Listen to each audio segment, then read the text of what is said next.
So welcome to January 2025, a month that is surprisingly active and I think a great portent month for the rest of the year primarily. And one of the main themes is because the sign of Pisces is greatly accentuated here in January 2025 because Venus, his exaltation Lord, enters Pisces on the 3rd of January, and we get this great expression, this ability to express the Piscean maybe more than we've been able to up to this point. Remember, in September 2024, we had that first eclipse in Pisces, but also in January, we get the true lunar north node entering Pisces right here in January. And so with Venus and the north node entering Pisces, it's the great theme of the month. I'm standing here in Milano, Italy, and you can see in the background here is the Sforza Castle. This guy that built that castle was actually responsible for one of the most famous tarot decks, the Sforza Visconti Tarot, I believe is how you say it, or the Visconti Sforza Tarot. And that is something that I think can key us in here into how to feel into the Piscean, because remember in the Tarot, later correspondence systems assigned the moon to Pisces, and with its north node, the lunar north node coming to Pisces, I think we want to contemplate here lunar themes this month as a way to maybe feel into how we can approach the first half of this year, because remember, Venus doesn't leave Pisces until 30th of April. The North Lunar Node doesn't leave Pisces until summer 2026, and there's still 2 lunar eclipses in Pisces. And so what is the moon? Why is it important to Pisces? Why would tarologists associate the moon card being associated with the zodiac sign Pisces? When I think it's because of what good old Vettius Valens tells us about the moon, which is the ruler of foresight. And there's something about that mysterious mother moon, isn't there, where we can know these unseen realms. Remember, the moon is the luminary that rules the night. And Pisces is the great sign of the night. It's the great expansive, unseen, interconnected realms of all beingness. And so as we then get the North Lunar Node here, I think we will be called to tap into our intuitive natures as much as we've been up into this time in these great global world changes that we're living in. Things get dreamy, things get even more surreal, I think, potentially here in January 2025.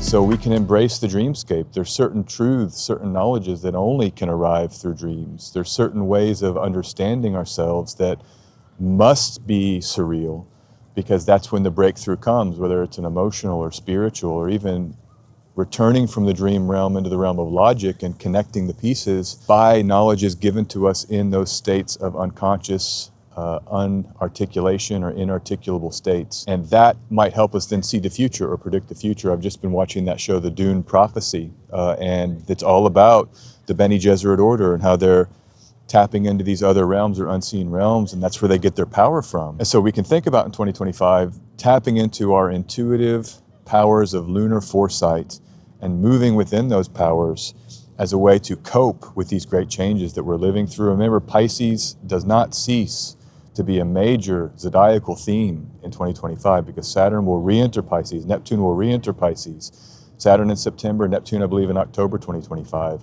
Another eclipse in Pisces in September. So we are not by any means done with this great Piscean dream and this great almost being thrown into that abyss and releasing into the uncontrollable, wild realms of the unseen. This is a great month to tap into the power of that more than any month that we've had. And so just to come into some of the dates, Venus will enter Pisces on the 3rd of January at 3:24 in the morning UTC.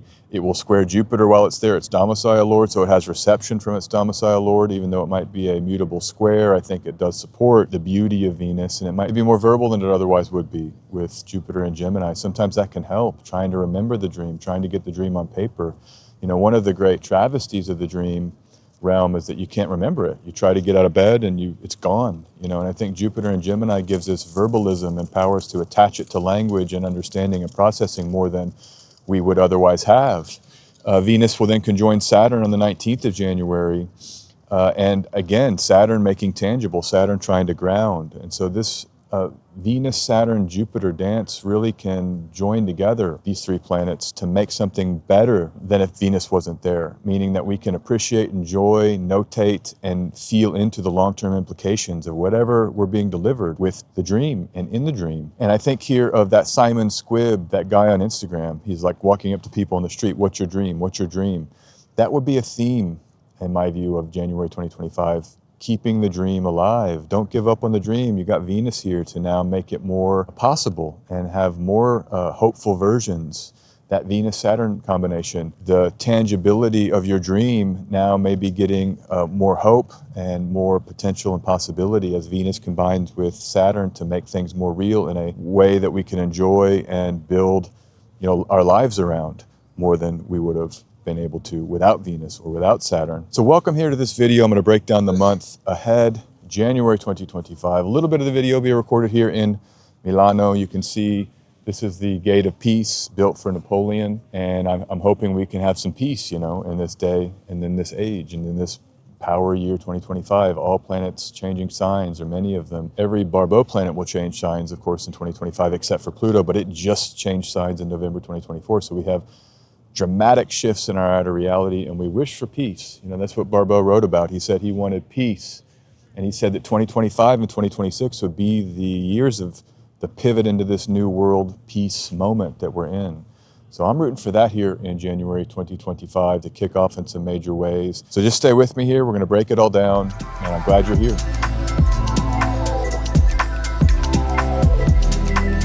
And so then Venus comes to trine Mars retrograding in Cancer, back in Cancer here on the 25th of January at the end of the month. And I think it's a big message here of 2025 January is the empathetic embrace, acting, that's Mars, relationship, that's Venus, acting in how we relate to others from a place of feeling what they may be feeling, the empathetic impulse that can drive healthy action and can drive us into connection and deeper connection in our worlds and in our lives. Even if it's just for 10 minutes, taking a step back and putting on the hat of what might they be feeling. Let me just try to feel what they're feeling as we go into the posturing that we have to go into with others. Mars retrograde implies past wounds, past hurts might need to be healed or processed through the empathetic impulse. You go to bed at night, I go to bed at night. There's stuff from the past, whether it's 2, 3, 5, 10, 20, 50. I'm not that old, but many decades ago that I still think about sometimes, and that's the opportunity of this month, is bringing the idea of understanding the inevitabilities of a particular relational context from the past and trying to give people some kind of forgiveness, really. I think this is big forgiveness energy here in January 2025. And just thinking about it at the highest level too, the poetic nature of existence. Many poems and many expressions of human creativity come from a place of feeling woundedness and pain, and the depth and the expansiveness of selfhood and of emotionality that is one of humanity's great strengths. And so look into that. Maybe you'll be inspired by your past histories or some of the wounds that are coming up here with Mars retrograding back into Cancer to create from those spaces. And of course, there is another Venus trine Mars. Venus in Pisces, Mars in Cancer, that comes in early April, on the 6th of April, after Mars is direct, Venus retrograde during that period. And all of the first part of 2025 includes trines from Pisces to Cancer. It's a great theme of this whole first pocket of the year. Venus will conjoin Saturn and Pisces 3 times. The first one here in January 2025 on the 19th of January. So get ready for the Venusian, the power of the creative emotionality and the unifying feature of that as it blends with malefic energy until April and through April, with the trines to Mars and the conjunctions to Saturn. Emotional depth, getting serious and feeling into the profundity of the way we can relate with our emotive tendencies. Another big theme, January 2025, is the alliance between Capricorn and Pisces. These two signs built into the zodiac have a sextile relationship, and we accentuate that here in January. The Sun from Capricorn will sextile Saturn on the 4th of January, right out of the gate. We get Mercury sextiling Saturn on the 19th of January, and then we get Mercury sextiling Venus on the 19th of January as well. That Mercury sextile triggering the Saturn-Venus conjunction that happens same day. And so the groundedness of Capricorn energy harmonizing with the soulful profundity of Pisces and the expansiveness of Pisces, I think we can merge our pragmatic plans here with our dreams, the heartfelt dreamscapes, what I was talking about earlier. There's a real chance here to bring that back into the functional planning and executing of plans. That is the Capricorn, Mars ruling by exaltation, Saturn by domicile. Plans that local action can facilitate, but related to the dream, related to the hopes and the vision for the future. Sometimes the intuitiveness of those dreams and hopes, it's like, no, I just know I'm meant to be this or I'm meant to do that. And we can bring it back into build outs here, local, January 2025, and building stable structures. The other side of this is that we need stability. We need a home. We need a place to live. I tell people a lot, I've seen some people lately in my life, you got to have a room you can go back to. You can shut the door and have privacy and space. That's your stable Capricornian build out. When there's that place to recompose oneself, it allows for heartfelt, empathetic action in the outer world, because you can come back and recharge in your own stable, bounded structure of healing, the Capricorn. Getting sleep at night, eating breakfast, these very quotidian, structured daily activities, that's all Mars, right? Mars is about the daily build-outs, the labor, ruling Capricorn by exaltation. But when we do that, our intuitive capacity is supported, the sense of the body having the nourishment that it needs to feel in to its powers and its communiques that come from the body, that's the intuition. Or that the body has an antenna for other knowledges, these non-local knowledges that we might have access to here in January 2025 or in general. The Capricornian bounded nurturance of the physicality greatly supports that. That's the Capricorn-Pisces sextile, accentuated here all month, January 2025. Emotional well-being, Venus in Pisces, supports productivity. And not that it's only about being productive, but I mean, it supports our action in the world, whatever that is for you. Great month, I think, January 2025, to get aligned with both the outer and the material, the earth element Capricorn, and then the inner and the oneness of our inner worlds and our emotional viability.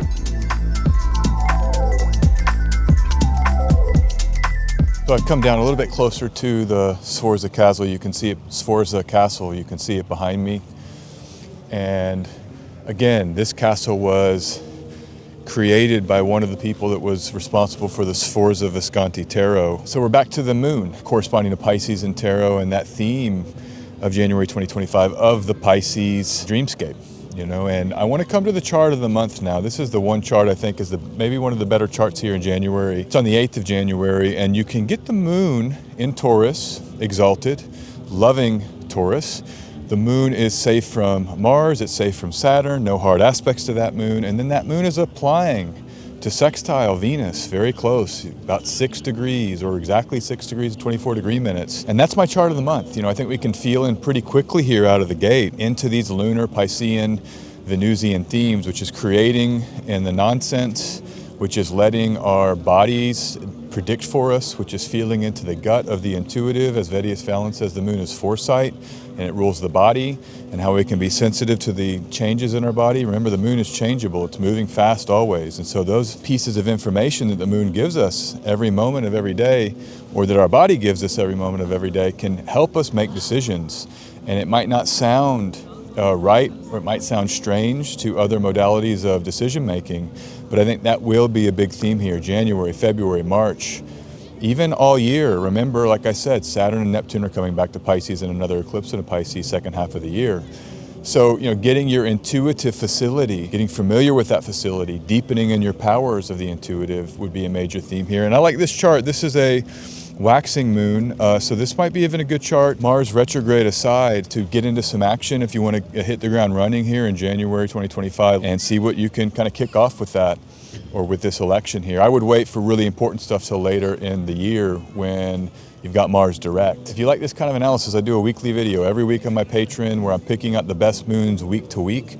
So you can check it out there. The link is in the description. I've also got a live stream practicum I'm doing on Patreon where I'm teaching just a series of astrological coursework, you might say, my style, how I read. We're covering the nuts and bolts of astrology from my lens. So join us over there for that monthly live stream. We'll meet, you can ask questions. And then there's a lower tier where we've been publishing about 8 or so videos a month, just behind the scenes, checking in every few days with the ongoing astrological unfoldment. So check me out on Patreon. Link is in the description.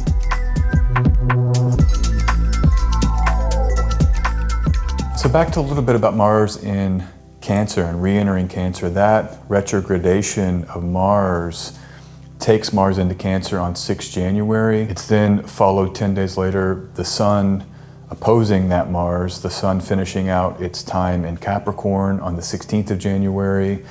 And then Mars will oppose Mercury, Mars in Cancer, Mercury in Capricorn on the 23rd of January. So all month, that Mars in Cancer retrograde gets pinged from the Sun and Mercury, two forms of our mental activity. I think that these series of oppositions can expose or maybe trigger buried frustration.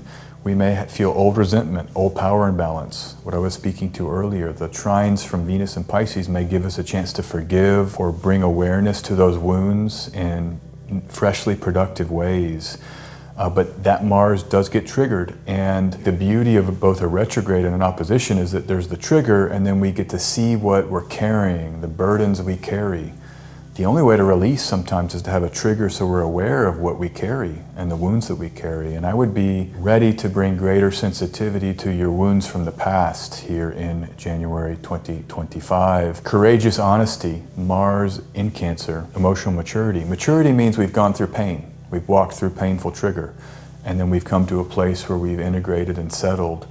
And I think this is a great month to look for opportunities to emotionally mature. Maybe that's a little bit euphemistic for saying emotional triggers, but we've always got to think about growth and integration and healing and maturity, in my view. That's what life is. It's a timeline of moving into the future, and we get wiser, ideally. The full moon in Cancer on January 13th, I think, highlights this theme of Mars in Cancer, because Mars retrograde will be right next to that full moon, the full moon at 23 degrees, Mars retrograding in Cancer at 27 degrees. So emotions may be running high, sensitivities may be extant, and wanting to play with assertiveness around emotional triggering and reactivity. I've always loved that distinction between reactive and proactive. Reactive are those unconscious ways we just sort of lash out because of triggering or hurts and woundedness. Proactive means we can feel a trigger and then pause and settle with it, and then maybe make a different choice or a more mature choice. So look for opportunities to do that. I think this full moon in Cancer may trigger some of that and bring us into some direct confrontations potentially, vulnerability, facing emotional truths, letting people in to see our true pain. It's really tough stuff. It's not easy, especially certain cultural norms, like for certain gender norms, like masculinity in America, for example. We're taught to just be stoic, show no fear, show no pain, show no emotion, and just, provide and earn, and so that can grind on someone. Been around a lot of men, adult men in my life that just have breakdowns as a result of not only that cultural norm, but, not able to express or show emotion. I struggle with it, I'll be honest. I think this would be a month where maybe some of that vulnerability, that masculine breakdown, Mars retrograding in Cancer, where there's openings for emotional vulnerability, and we can release burdens, comfort one another, acknowledge the pain, acknowledge the restriction that we've lived with up until any point of catharsis, emotional catharsis. How do you want to cultivate a safer space for you and your emotional releases here in this month? So that's kind of the water theme of 2025 January, and I've walked through a few different transits syncopated strangely all throughout the month, but thematically those transits fit together. I want to shift now.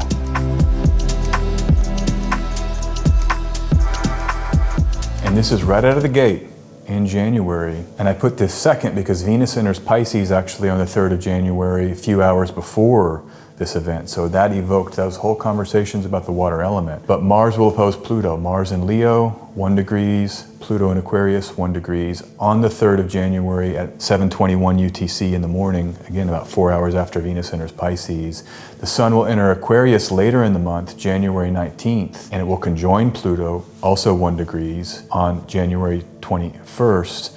And so there is a big theme of the Pluto and Aquarius growing pains, the idea of the collective resistance to hierarchy and the fairness within hierarchy and dominance hierarchy. Obviously the Aquarian's about innovative solution and embracing innovative solution. about bringing new ideas and kind of imposing those on outdated modalities so that there can be a refreshment of egalitarian structure. So this all leads all month into that new moon in Aquarius on the 29th of January, right at the end of the month. So there's a huge theme here this month of the Aquarian innovation. We continue that theme. Venus in Aquarius in December, and now we get the Sun coming into Aquarius, but we get the Mars retrograde opposing Pluto in Aquarius. So maybe these are rougher growing pains around the Aquarian shifts in our reality. Remember, Venus is gone by this time, it's entered Pisces. And let's just get it out of the way here. Okay, we've got these events in America, conversations around the medical structures of that society and how people are treated medically in terms of the monetary extraction of profit around what is an essential service for humanity, treating the medicine. And those conversations were triggered while Pluto's been in Aquarius this time. And so I think with Mars now opposing Pluto, look for more conversations around those events, you know, the people power against corporate greed in the medical space, something like this, and ways to make that more efficient, or maybe new ideas that can assist in lowering costs for people. Thinking about this in nonviolent ways, hopefully. Mars is retrograding back now through degrees that it spent time in earlier in November and December. And so maybe there will be conversations about the proper use of martial initiation and martial passion as we try to transform the structures of society, Pluto and Aquarius. Hopefully in nonviolent ways, you know, ahimsa, to use the Gandhian model or the Tolstoy model. These nonviolent approaches to transformation. With Mars now retrograding, we can review how, you know, certain forms of action might be ultimately destructive or unethical as we fight the good fight, right? The fight for the little guy and the little gal and the little person. And I think that Aquarian New Moon, coming back to it on the 29th of January, is a really lovely one, actually. I love this chart. You've got Mercury with the new moon, somewhat close, it's 7 degrees there. Mercury near Pluto, Mercury, the nitriplicity lord of Aquarius. That new moon is trining Jupiter, quite close. Jupiter getting ready to station direct in early February. That new moon averse from both Mars and Saturn. So there's a lot to like here. And I think even in the Aquarius sectors of our charts, we're building to a refreshed, powerful, hopeful implementation of whatever those new ideas and structures are. And I say this all the time, but you know, tapping into ChatGPT or other LLM tech, you might find that you're gonna get a lot out of it, especially if you've never played with it. As a research tool, it's amazing. As a coding tool, it's amazing. You know, and there might be things, I do this with clients sometimes. It's like, what's your goal? You just type it in, give me a 20-step plan, research it, and it will generate a plan. What do you want to do? What do you want to build and make? Remember, 2025, the year of great initiation, with the cardinal axis being accentuated by the great planets in June and late May.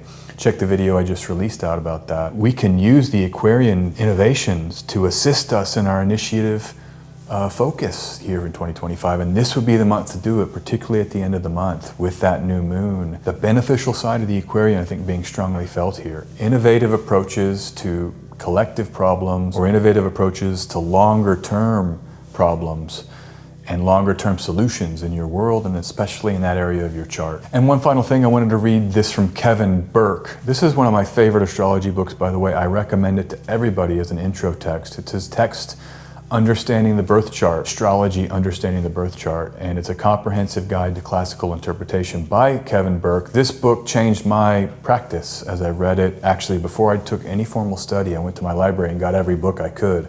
This was one of the ones where I was like, whoa, this is some powerful and real stuff. It broke down rulership for me for the first time and showed me how it could work. It also discusses domicile trees or dispositor trees, which is core to how I practice even today. But he says planets in Aquarius gain a tremendous amount of perspective and objectivity. They are inclined to operate in the theoretical and mental realms rather than to take direct action. Planets in Aquarius also become focused on the group dynamic rather than on the individual level. Mental planets such as Mercury and Jupiter tend to be very comfortable in Aquarius, although they may tend to embrace rather unusual ideas. And that's what I wanted to focus on here, is that these unusual ideas, Jupiter may not be in Aquarius this month, but it's in Gemini, trining that new moon, trining Mercury and the luminaries quite close. And I think I would encourage you to embrace and take on unusual ideas, new, fresh ideas. Maybe it seems strange. Take those on this month. This is the month to do that.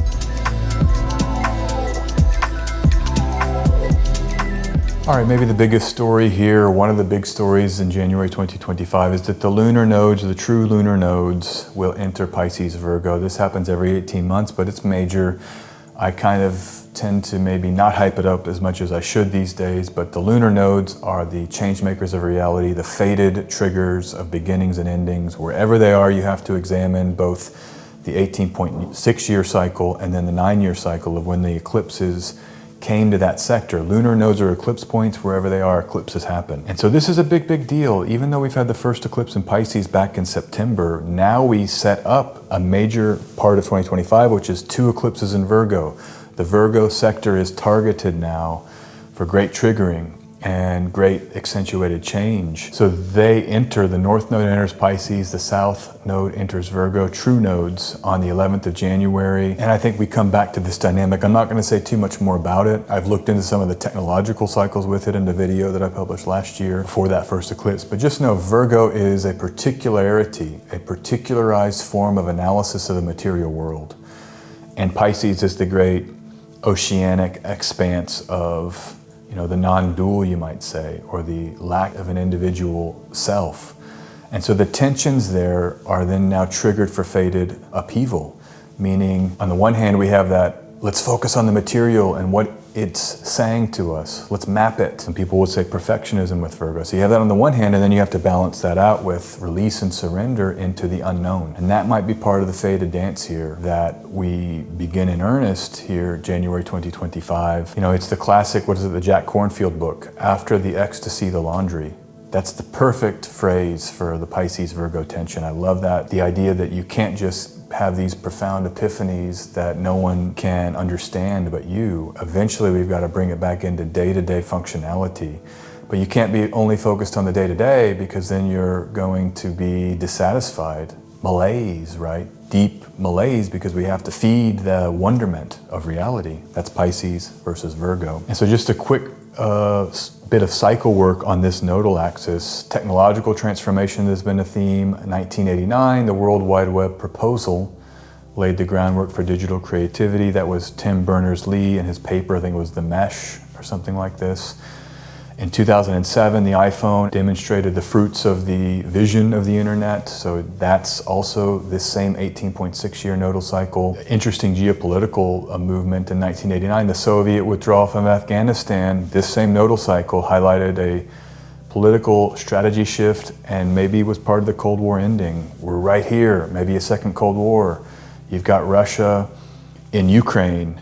What if there's some kind of withdrawal energy that this nodal cycle happens as Saturn and Neptune conjoin in Aries, which has also been big for Russia every time it's happened in the 20th century, let alone in history. Russia is a big player and a big theme, both of this nodal axis and of the Saturn-Neptune cycle here in 2025 into 2026. This nodal transit ceases in July 2026. Those nodes will leave these signs. The final eclipse in the axis is a lunar eclipse in Pisces in August 2026. You had in March 1989 Jupiter in Gemini with the North Node in Pisces. We get that for a lot of 2025, several months until June. Tiananmen Square protests began. That event started, even though it culminated later. You have the Berlin Wall protests growing around the same time. That was May 2nd, 1989, where Hungary officially announced that it would start dismantling this barbed wire fence, which was a domino leading to the eventual fall of the Berlin Wall later when Jupiter entered Cancer. So anyhow, just some pockets of historical resonance I wanted to throw into this video. This isn't a deep dive into that transit. I just didn't get a chance to do that this time around. But there's some of that. It's both technological and it is this idea of more collective, emotional collective. Those two protests in '89, similar Jupiter cycle in '89. I think that's quite instructive thematically.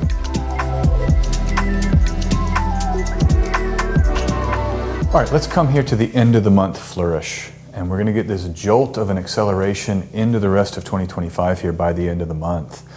The Sun will trine Jupiter on the 30th of January, second to last day of the month.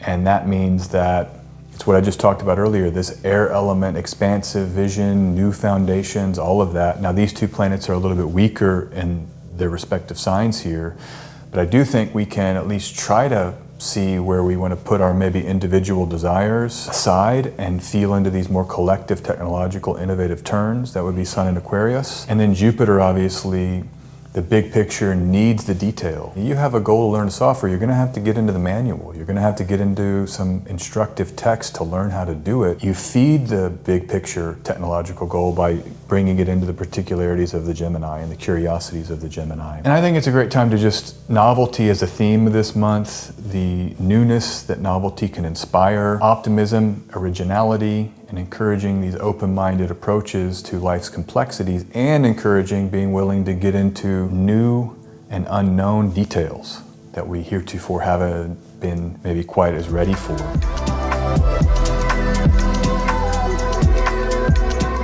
And then the other thing to finish out this month, Uranus stations direct in Taurus, same day as the Jupiter-Sun trine, 30 January. And I want to just think about the Uranus and Taurus transit. Re-energizing the earth, right? Re-energizing pleasure. Part of what I think's happened with Uranus and Gemini was 2018, I think, when it began. You know, social media, I'm just gonna come back to that. I think we're way more addicted than we've ever been to the phones. And Uranus is the innovation, the newness, the fire, the tech, all of that. Fire that Prometheus brought to man. And we're processing now our relationship to social media. It's a double-edged sword because on the one hand, we are gotta change. Humanity changes, technologically changes us, and we have to move forward with it. You know, think about if we were still resistant to the alphabet or to the printing press. I mean, some people I guess out there are, but most of humanity has gone fully into those technologies and we don't even think about it anymore, and we still have spiritual connection. This may be understanding maybe how addicted we are to the phones, or how much we need to tweak our approaches to them, especially with all the water element of this month. We may need to touch base with our emotional triggering, and letting Uranus station direct give us more insight into these technological changes we've been living through the whole of its time in Taurus, 2018, 2026. Just in general, as a theme, fresh perspective around pleasures, creativity, and comfort. And I want to come back with this, because some of you might have remembered when I was talking about this on my channel earlier in the year, I was saying when Jupiter and Uranus conjoin in Taurus, the last time it happened that week or that month, it was the release of the great Orson Welles picture, Citizen Kane, seen as way before its time and seen as an innovative expression of the creative form of film. And I've watched two movies that came out right around that same time. Honora, which won the Palme d'Or at Cannes right in that month of May and was, I think, first screened around that time. And then Megalopolis, which was screened around that time, the Jupiter-Uranus conjunction back in May in Taurus. Both are excellent. Honora in particular blew me away. I mean, I couldn't stop watching it. I threw it on, just kind of, what's this? I stopped all work and just got fully engrossed in the picture. It is that good. And the editing technique that happens in that movie is so cutting edge. The way that the story is structured is quite fresh. I'm not going to say much more about it, but check out Honora. I think it is the masterpiece. And of course, Megalopolis, check it out too. A little harder to watch, but thematically it's very powerful in terms of a vision for the future. Uranus around creativity and collective creativity and collective ethic. Jupiter, Uranus conjoining in Taurus when that film was released. Both are excellent. And I think with Uranus stationing direct, they may be getting some of their plaudits here towards the end of the month. I don't know where the Oscars are, but I look for Honora to win something potentially. It's an amazing movie.